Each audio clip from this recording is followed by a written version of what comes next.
తిరుపతి తిరుమలలో హైటెన్షన్ నెలకొంది. జగన్ పర్యటన నేపథ్యంలో తిరుమలలో ఆంక్షలు విధించారు. అర్ధరాత్రి నుంచి తనిఖీలు చేస్తున్నారు పోలీసులు.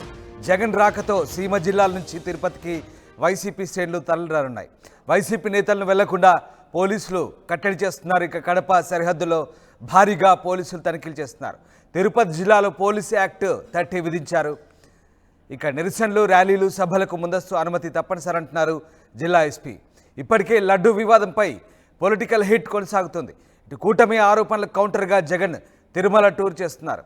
ముందు జాగ్రత్తగా ఆంక్షలను అమల్లోకి తెచ్చింది ప్రభుత్వం. ఇవాళ సాయంత్రం తిరుమలకు చేరుకోనున్నారు జగన్. రేపు శ్రీవారిని దర్శించుకునేలా ప్రణాళికలు రూపొందించారు.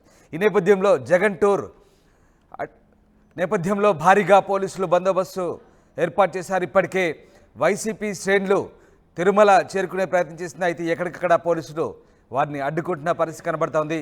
లడ్డూ వివాదంపై పొలిటికల్ హీట్ కొనసాగుతున్న నేపథ్యంలో తిరుపతి జిల్లాలో పోలీస్ యాక్ట్ 30 విధించినట్టుగా తెలుస్తోంది. నిరసనలు, ర్యాలీలు, సభలకు ముందస్తు అనుమతి తప్పనిసరి అంటున్నారు జిల్లా ఎస్పీ. మరోవైపు కడప సరిహద్దుల్లో భారీగా పోలీసుల తనిఖీలు జరుగుతున్నాయి.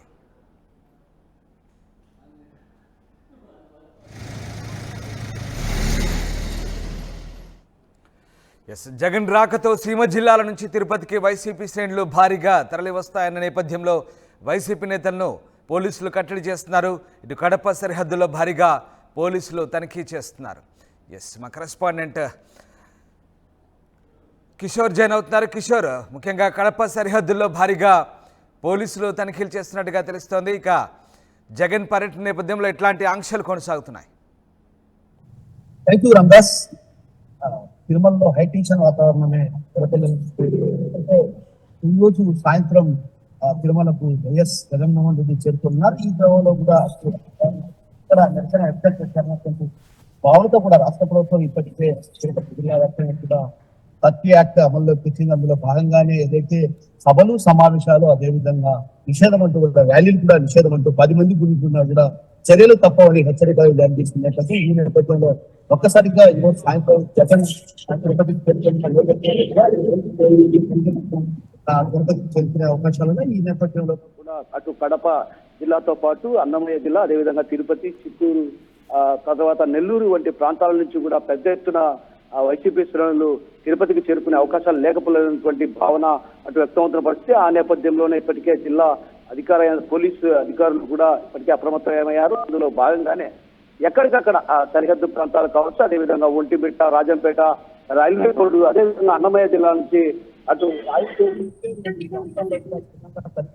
అదేవిధంగా ఏదైతే వైసీపీ శ్రేణులు ఎవరు కూడా అటు తిరుపతికి చేరుకోకుండా కట్టడి చేసేందుకు కూడా తీవ్రమైన ప్రయత్నాలు కొనసాగిస్తారు. మరోవైపు ఈ రోజు అర్ధరాత్రి నుంచి కూడా పోలీసులు ఏదైతే ఒంటిమిట్ట పరిసర ప్రాంతం కావచ్చు, అదేవిధంగా రాజంపేట పరిసర ప్రాంతాల్లో కూడా రహదారుల పైన కూడా నిలబడిపోయి వాళ్ళంతా కూడా పూర్తిగా వాహనాలు క్షుణ్ణంగా తనిఖీ చేసి ఆ తర్వాత ఎవరు ఎందుకు వెళ్తున్నారు ఏంటంటే విషయాన్ని కూడా అటు పూర్తి స్థాయిలో అటు తెలిసిన తర్వాత అనుమతిస్తున్నారు. ఆ తర్వాత ఎవరైతే వైసీపీ శ్రేణులు ఏదైనా అనుమానం కలిగినా కూడా వారందరినీ కూడా కట్టడి చేసేందుకు కూడా అక్కడికక్కడ వివరించే ప్రయత్నాలు కూడా కొనసాగిస్తున్నారు.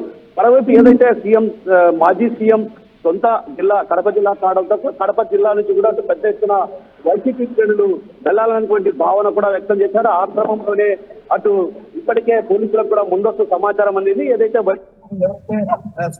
మాజీ సీఎం వైఎస్ జగన్మోహన్ రెడ్డి సొంత జిల్లా అయినటువంటి కడప జిల్లా నుంచి కూడా పెద్ద ఎత్తున వైసీపీ శ్రేణులతో పాటు కూడా పెద్ద ఎత్తున అవకాశం లేకపోయినటువంటి భావన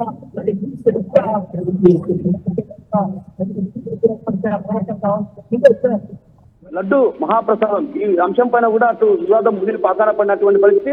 ఆ నేపథ్యంలోనే హిందూ సంఘాలు కూడా అటు జగన్మోహన్ రెడ్డిపై మండిపడుతున్నటువంటి పరిస్థితి. మరోవైపు ఏదైతే హిందూ సంఘాలు ఇప్పటికే డిక్లరేషన్ ఇచ్చిన తర్వాతే తిరుమలకు అడుగు పెట్టిస్తాం, లేదంటే అడ్డుకుంటాం అన్నటువంటి భావన కూడా వ్యక్తం చేస్తున్నటువంటి. అయితే ఈ నేపథ్యంలో అలిపిరి వద్ద కొంత ఉద్రిక్త వాతావరణం చోటు చేసుకునే అవకాశాలు లేకపోలేదు. ఏదైతే జగన్మోహన్ రెడ్డి తిరుపతిలో అడుగు పెట్టగానే అక్కడ కొంత హైటెన్షన్ వాతావరణమే కనిపిస్తున్నటువంటి భావనలు కూడా వినిపిస్తున్నాయి. ఎందుకంటే ఆయన అక్కడికి చేరుకోగానే హిందూ సంఘాలు కూడా అడ్డుకునే అవకాశాలు లేకపోలేనటువంటి, అదేవిధంగా కూటమి నేతలు కూడా ఏదైతే డిక్లరేషన్ గతంలో కూడా తిరుమల సందర్శించిన సందర్భాల్లో ఆయన డిక్లరేషన్ ఎక్కడ ఇవ్వలేదు. ఆ డిక్లరేషన్ ఇవ్వని నేపథ్యంలో కూడా డిక్లరేషన్ ఇచ్చిన తర్వాతే ఆయన తిరుమల అడుగు పెట్టాలన్నటువంటి భావన కూడా అటు హిందూ సంఘాలు వ్యక్తం చేస్తున్నారు. అలాంటి పరిస్థితుల నేపథ్యంలో ఖచ్చితంగా జగన్మోహన్ రెడ్డిని అడ్డుకుంటామని కూడా ఒక రకంగా హిందూ సంఘాలు హెచ్చరికలు జారీ చేశారు. ఈ క్రమంలోనే అటు పోలీసులు కూడా అప్రమత్తం కావడం జరిగింది. ఇప్పటికే ఏదైతే తిరుపతి పట్టణం అంతా కూడా పోలీసుల మయంగానే మారిందని చెప్పవచ్చు. ఎందుకంటే అక్కడికి ఏదైతే హిందూ సంఘాలు కావచ్చు, అదేవిధంగా జగన్మోహన్ రెడ్డి చేరుకున్న వెంటనే కూడా అడ్డుకునే పరిస్థితి లేకపోలేనటువంటి భావనతో కూడా ఇప్పటికే అటు జిల్లా పోలీస్ అధికార యంత్రాంగం కూడా అప్రమత్తమైంది. అందులో భాగంగానే ఎక్కడికెక్కడ తనిఖీలు చేస్తూ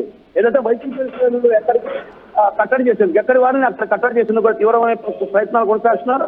మరోవైపు వైసీపీ నేతల ఇళ్లలో కూడా చేరుకొని వారిని ఎక్కడికి వెళ్తున్నారు ఏంటన్న విషయం ఆరా తీయడంతో పాటు హౌస్ అరెస్ట్ చేసే అవకాశాలు కూడా లేకపోలేదు. ఏది ఏమన్నప్పటికీ కూడా ఈ రోజు సాయంత్రం వైఎస్ జగన్మోహన్ రెడ్డి తిరుపతికి చేరుకుంటారు. తిరుపతికి చేరుకున్న అనంతరం కాలినడకన తిరుమలకు చేరుకుంటారు. తిరుమలకు చేరుకున్నటువంటి నేపథ్యంలో కూడా ఒక్కసారిగా కూడా అక్కడ ఉద్రిక్త వాతావరణం నెలకొనే అవకాశాలు స్పష్టంగా కనిపిస్తున్నా. ఆ క్రమంలోనే అటు నిలువరించేందుకు కూడా పూర్తి స్థాయిలో ప్రయత్నాలు కొనసాగుతుంటే మరోవైపు వైసీపీ శ్రేణులు ఎవరైనా కావచ్చు, అదేవిధంగా వైసీపీకి సంబంధించిన కీలక నేతలు ఎమ్మెల్యేలు కావచ్చు, వీరంతా కూడా ఇప్పటికే తిరుపతికి చేరుకోవాలన్నటువంటి పిలుపునివ్వడంతో కూడా అటు పెద్ద ఎత్తున జన సమీకరణ, అదేవిధంగా వైసీపీ శ్రేణులు చేరుకునే అవకాశాలు ఉండడంతో కూడా అటు జిల్లా వ్యాప్తంగా కూడా క్షుణ్ణంగా తనిఖీలు చేస్తున్నారు. కడప జిల్లా కావచ్చు, అదేవిధంగా అనంతపురం, చిత్తూరు జిల్లా వంటి ప్రాంతాల్లో కూడా అటు క్షుణ్ణంగా తనిఖీలు చేస్తున్నారు. మరోవైపు కర్నూలు జిల్లా నుంచి కూడా పెద్ద ఎత్తున వైఎస్ అభిమానులు, అదేవిధంగా వైసీపీ శ్రేణులు తిరుపతికి వస్తారన్నటువంటి ప్రచారం కూడా జోరుగా సాగుతుంది. ఆ క్రమంలోనే ఆయా జిల్లా సరిహద్దు ప్రాంతాల్లో కూడా పోలీసులు క్షుణ్ణంగా తనిఖీలు చేసి ఏదైతే వైసీపీ నేతలను కట్టడి చేసేందుకు తీవ్రమైన ప్రయత్నాలు కొనసాగిస్తున్నారు. అయితే మరోవైపు తిరుపతిలో మాత్రం ఇప్పటికి కూడా హైటెన్షన్ వాతావరణమే కొనసాగుతుందని చెప్పవచ్చు. రామ్దామ్. Right, yes, thank you Kishore.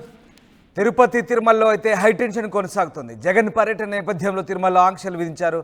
అర్ధరాత్రి నుంచి తనిఖీలు చేస్తున్నారు పోలీసులు. జగన్ రాకతో సీమ జిల్లాల నుంచి తిరుపతికి వైసీపీ శ్రేణులు రానున్న ఈ నేపథ్యంలో వైసీపీ నేతలను వెళ్లకుండా పోలీసులు కట్టడి చేస్తున్నారు. మరోవైపు ఇటు తిరుమల తిరుపతిలో హిందూ సంఘాలు, బీజేపీ నేతలు ఆందోళన వ్యక్తం చేస్తున్నారు. జగన్ తిరుపతి వస్తారన్న వార్తల నేపథ్యంలో ఒక్కసారిగా వీళ్ళంతా కూడా అలర్ట్ అయ్యారు. జగన్ రాకను వ్యతిరేకిస్తూ పెద్ద ఎత్తున నిరసన కార్యక్రమాలకు పిలుపునిస్తున్నారు. జగన్ రాకను ఎట్టి పరిస్థితుల్లో అడ్డుకుంటామంటున్నారు. తిరుమలలో జగన్ను కాలు పెట్టనీయమంటున్నారు స్థానిక బీజేపీ నేతలు, అలాగే హిందూ సంఘాల నేతలు. ఈ నేపథ్యంలో తిరుమలలో భారీగా పోలీసు ఆంక్షలు విధించిన పరిస్థితి కనబడుతుంది. అయితే ఇటు బీజేపీ నేతలు, స్థానిక హిందూ సంఘాలు ఏమంటున్నాయో ఒకసారి చూద్దాం. హిందూ ప్రపంచవ్యాప్తంగా హిందూ దేవాలయంగా పేరుంటి తిరుమల శ్రీవారి ఆలయాన్ని దర్శించుకునేందుకు అన్య మతస్థులు ఎవరు వచ్చినా కూడా డిక్లరేషన్ ఇవ్వాలన్నది ఒక సాంప్రదాయం. ఆ డిక్లరేషన్ వ్యవహారంలో మాజీ సీఎం జగన్మోహన్ రెడ్డి డిక్లరేషన్ ఇస్తారా లేదా అన్నది ప్రశ్నార్థకంగా మారింది. దాని మేరకు ఇవాళ టీటీడీ అధికారులని బీజేపీ నాయకులు కలిశారు. వాళ్ళని అడిగి మరిన్ని వివరాలు తెలుసుకుందాం. సార్, ఇవాళ మీరు టీటీడీ ఈవోని కలిశారు, ఏమని రిక్వెస్ట్ చేశారు? జగన్మోహన్ రెడ్డి ఒక అన్యమతస్థుడు, క్రైస్తవ మతాన్ని ఆరాధించేటువంటి వ్యక్తి. ఎవరైనప్పటికీ అన్యమతస్థులు శ్రీవారి దర్శనార్థం తిరుమలకు విచ్చేస్తే దర్శనానికి వెళ్లే ముందు ఇక్కడ ఉన్నటువంటి టీటీడీ యాక్ట్ 30 ప్రకారం, రూల్ నెంబర్ 136 ప్రకారం నమ్మకం ఉందని చెప్పి, విశ్వాసాలపైన నమ్మకం ఉందని చెప్పి డిక్లరేషన్ ఇవ్వాలి. ఆ రకమైనటువంటి డిక్లరేషన్ ఇచ్చిన తర్వాతే తిరుమల శ్రీవారి దర్శనానికి వెళ్ళాలన్నటువంటి డిమాండ్ చేస్తున్నాం. ఒకవేళ ఆ రకంగా బలవంతంగా కానీ వెళ్లే ప్రయత్నం చేస్తే భక్తులతో కలిసి బీజేపీ వారి యొక్క పర్యటనను అలిపిరి వద్దే అడ్డుకుంటామని చెప్పి హెచ్చరిస్తూ ఆ రకంగా డిక్లరేషన్ కోరిన తర్వాత దర్శనానికి అనుమతించమని మేము టీటీడీ ఈవో గారికి ఒక రిప్రజెంటేషన్ కూడా ఇవాళ ఇవ్వడం జరిగింది. ఈవో గారు ఏమైనా రెస్పాండ్ అయ్యారండి? ఈవో గారు కూడా చట్టపరంగా మేము చర్యలు తీసుకుంటాము, ఎలా అయితే యాక్ట్లో ఉందో ఆ రకంగా అమలు చేసేటువంటి ప్రయత్నం చేస్తామని వారు చెప్పడం జరిగింది. సార్, మీరు ఇవాళ అంటే అన్య మతస్థులు తిరుమలకి రావడం, డిక్లరేషన్ ఇవ్వడం ఆనవాయితీకి వస్తుంది. మాజీ సీఎం వ్యవహార శైలి ఎలా ఉందని భావించండి? ఒక మాజీ ముఖ్యమంత్రిగా, ప్రస్తుత ఎమ్మెల్యేగా రాజ్యాంగం పైన ప్రమాణం చేసి తాను రాజ్యాంగాన్ని పాటిస్తానని చెప్పినటువంటి వ్యక్తి, ప్రస్తుతం రాజ్యాంగం ప్రకారం ఉన్నటువంటి మన హిందూ ఎండోమెంట్ యాక్టులో ఉన్నటువంటి అధికరణ 136, 137ను పాటించవలసిందిగా జగన్మోహన్ రెడ్డిని కోరుతున్నాం. ఎందుకంటే అన్య మతస్థులు ఎవరైనా హిందూ ప్రార్థనాలయాలకు వెళ్ళాలంటే డిక్లరేషన్ ఇవ్వాల్సినటువంటి బాధ్యత వాళ్ళపైన ఉంది. కాబట్టి చట్టంలో పొందుపడినటువంటి వాటిని ఖచ్చితంగా పాటించమని డిమాండ్ చేస్తున్నాం. అంతే తప్ప వారిని రావద్దని కానీ వారిని అడ్డుకునేటువంటి పరిస్థితి కానీ కాదు. వారు ప్రమాణ స్వీకారం చేసిన తర్వాతనే, డిక్లరేషన్ ఇచ్చిన తర్వాతనే తిరుమలకు వెళ్ళాలని డిమాండ్ చేస్తున్నాం. అది కూడా అలిపిరి వద్దనే డిక్లరేషన్ ఇవ్వాలని డిమాండ్ చేస్తున్నాం. ఇప్పుడు మీరు వస్తున్నటువంటి విషయం ఏమంటే లడ్డూ వివాదంలో ఇంకా రెచ్చగొట్టడానికి వస్తున్నారా తప్ప ఈ యొక్క ప్రాయశ్చిత్తం చేసుకోవడానికి కాదనేటువంటి హిందువులు భావిస్తున్నారు. మీరు డిక్లేర్ చేయండి, లేదా ప్రాయశ్చిత్తం చేసుకోవడానికి వస్తున్నానని చెప్పి మీరు ప్రాయశ్చిత్తం కోసం అయితే మేము దర్శనానికి అనుమతిస్తాము, అంతేకాకుండా డిక్లరేషన్ కూడా ఇవ్వండి అని చెప్పి డిమాండ్ చేస్తున్నాం. సార్, ఇవాళ అంటే ఇదివరలో కూడా ముఖ్యమంత్రిగా పనిచేసినప్పుడు కూడా డిక్లరేషన్ ఇవ్వలేదు, ఈ రోజు ఇవ్వాలని మీరు స్పెసిఫిక్గా డిమాండ్ చేయడం ఎలా? గతంలో ఉన్నటువంటి అధికారము తానేదే కాబట్టి చట్టాన్ని పట్టించుకోకుండా విచక్షణ రహితంగా వ్యవహరించిన దానికి ఈరోజు 11వ సభ్యత్వాలు ఫలితం వహిస్తున్నాడు. కాబట్టి చట్టాన్ని గౌరవించాల్సిన బాధ్యత ముఖ్యమంత్రికి ఉంది. ఇప్పుడు మాజీ ముఖ్యమంత్రికి కానీ ఇప్పుడు ఎమ్మెల్యేగా ఉన్నారు కాబట్టి చట్టాన్ని గౌరవించాల్సిన బాధ్యత ఇప్పుడైనా నేర్చుకోమని చెప్తున్నాం. అలాగే బీజేపీ నాయకులు సత్వరం ఇవాళ ప్రధానంగా డిక్లరేషన్ ఇచ్చి అనేక అనంతరం తిరుమలకు వెళ్ళాలని చెప్పేసి పేర్కొంటున్నారు. సార్, ఇవాళ మీరు సీఎం గారిని ఎలా ప్రవర్తించారు? ఈసారి ఈవో గారికి ఏమైనా విజ్ఞాపన పత్రాలు ఇచ్చారు? ఈరోజు ఈవో గారికి భారతీయ జనతా పార్టీ టీటీడీలో ఉన్నటువంటి నియమ నిబంధనలు పాటించాలి. అన్యమతస్తులు ఎవరు వచ్చినా సరే సంతకం తీసుకోవాలి. ఖచ్చితంగా సంతకం లేకపోతే వాళ్ళని అనుమతించద్దు. అది కూడా అలిపిరి దగ్గర సంతకం తీసుకోండి అని చెప్పి భారతీయ జనతా పార్టీ ఈవో గారిని కోరడం జరిగింది. ఒకవేళ వారు కానీ అలిపిరి దగ్గర సంతకం పెట్టకపోతే భారతీయ జనతా పార్టీ అడ్డుకుంటుందని చెప్పి కూడా నేను వారిని కోరడం జరిగింది. జగన్మోహన్ రెడ్డిని హెచ్చరిస్తున్నాం, రేపు కానీ నువ్వు కానీ సంతకం పెట్టకపోతే ఈ గరుత్మంతుడు సాక్షిగా చెప్తున్నాం, అందరూ భారతీయ జనతా పార్టీ కార్యకర్తలందరూ గరుత్మంతుడి విగ్రహం దగ్గర గరుడుల వాలి నిన్ను అడ్డుకుంటామని చెప్పి జగన్మోహన్ రెడ్డిని భారతీయ జనతా పార్టీ తీవ్రంగా హెచ్చరిస్తూ రేపు జరగబో పరిణామాలు చాలా తీవ్రంగా ఉంటాయి. మీరు మా హిందూ సాంప్రదాయాన్ని గౌరవించి సంతకం చేయండి అని చెప్పి డిమాండ్ చేస్తున్నాం. అంటే ఇదివరకు ఎప్పుడు చేయలేదు, ఇప్పుడు చేయమని చెప్పి ప్రధానంగా బీజేపీ డిమాండ్ చేయడం ఏమైనా కారణం ఏంటండి? గతంలో వారు వచ్చినప్పుడు కూడా భారతీయ జనతా పార్టీ డిమాండ్ చేసింది, మమ్మల్ని అందరినీ హౌస్ అరెస్ట్ కూడా చేయడం జరిగింది. ఆ రోజు అధికారంలో ఉన్నారు కాబట్టి వారి ఆటలు సాగే, ఇప్పుడైతే సాగే ప్రసక్తే లేదు. అంటే మాజీ సీఎం ఇవాళ రేపు పర్యటన నేపథ్యంలో డిక్లరేషన్ ఇవ్వాలి, లేకుంటే అడ్డుకుంటామని చెప్పేసి స్పెసిఫిక్గా బీజేపీ నాయకులు అయితే స్పష్టం చేస్తున్నారు. ఆ దిశగానే ఇవాళ ఈవోను కలిసి సైతం ఈవోకి విజ్ఞాపన పత్రాన్ని అందజేశారు. వీడియో జర్నలిస్ట్ సాయితో రవి, RTV తిరుపతి. తిరుమల శ్రీవారి క్షేత్రానికి నిత్యం వేలాది మంది భక్తులు వస్తుంటారు. అన్య మతస్థులు సైతం తిరుమలకు వచ్చి స్వామివారి సన్నిధిని దర్శించుకుంటున్నారు. అయితే అలాంటి పరిస్థితి లేకుండా మాజీ సీఎం జగన్మోహన్ రెడ్డిని తిరుపతికి రావద్దు అని చెప్పేసి స్వామీజీలందరూ కూడా ఇవాళ గరుడ సర్కిల్ వద్ద నిరసన వ్యక్తం చేస్తున్నారు. దానికి సంబంధించి మరింత సమాచారం తెలుసు. సార్, ఇవాళ గరుడ సర్కిల్ వద్ద నిరసన వ్యక్తం చేస్తున్నారు. మాజీ సీఎంని ఎందుకు వద్దంటున్నారు? గో బ్యాక్ అని ఎందుకు చెప్తున్నారు? స్వామి, ఎవరు వచ్చినా మాకు అభ్యంతరం లేదు, కానీ కోట్లాది మంది హిందువుల మనోభావాలు వెంకటేశ్వర స్వామి తాలూకా పరమ పవిత్రమైన ప్రసాదం, ఆ ప్రసాదం ఇంట్లో ఉంటే వెంకటేశ్వర స్వామి ఉండేటట్టుగా భావిస్తాం. అలాంటి ప్రసాదాన్ని నాశనం చేశారు, కల్తీ చేశారు, స్వామివారికి అపచారం చేశారు. ఇంతకంటే ఘోర అపచారం లేదు. అలాంటి అపచారం చేసిన మీ ప్రభుత్వం, అధినేతగా ఉన్న మీరు ఏ మోకం పెట్టుకుని వస్తారు తిరుమల? గత 5 ఏళ్లలో తిరుమల క్షేత్రాన్ని వ్యాపార కేంద్రంగా మార్చారు కదా. లడ్డూల వ్యాపారం, దర్శనాల వ్యాపారం, గదుల వ్యాపారం, టిక్కెట్ల వ్యాపారం, మొత్తం వ్యాపార భాగవతంగా మార్చారు కదా. 250 ఆలయాల మీద దాడులు జరిగితే, రామతీర్థంలో రాముడి శిరస్సు ఖండిస్తే ఎప్పుడైనా మీరు మాట్లాడారా? ప్రెస్ మీట్ పెట్టారా? మీ హోంమంత్రి కానీ మీ మంత్రులు కానీ మాట్లాడారా? ఈరోజు మీకు తిరుమల గుర్తొచ్చిందా? మా హిందువుల మనోభావాలతో గాయపరిచి, మా హిందువులు కించపరిచి, మా హిందుత్వాన్ని కాలరాసి మమ్మల్ని కించపరిచిన మీరు ఎలాగొస్తారు తిరుమల? మీకు ఏ అర్హత ఉన్నది తిరుమల రావడానికి? ఎట్టి పరిస్థితులు అంగీకరించేది లేదు. మా బాడీల మీద మీరు వెళ్ళాలి, మీ వాహనాలు. ఎట్టి పరిస్థితుల్లో మిమ్మల్ని రానేమో, అడ్డుకుంటాం మేము. ఎట్టి పరిస్థితులు రానేమో.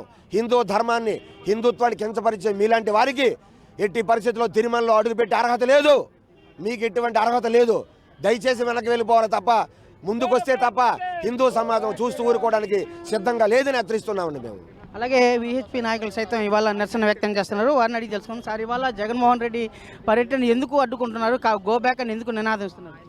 అందరికి కూడా తెలుసు, మొన్న యావత్ హిందూ సమాజం కుంగిపోయింది. అందరూ బాధలతో ఉండే టైంలో ఇప్పుడు మళ్ళీ ఇప్పుడిప్పుడే కోలుకుంటున్నారు హిందూ సమాజం.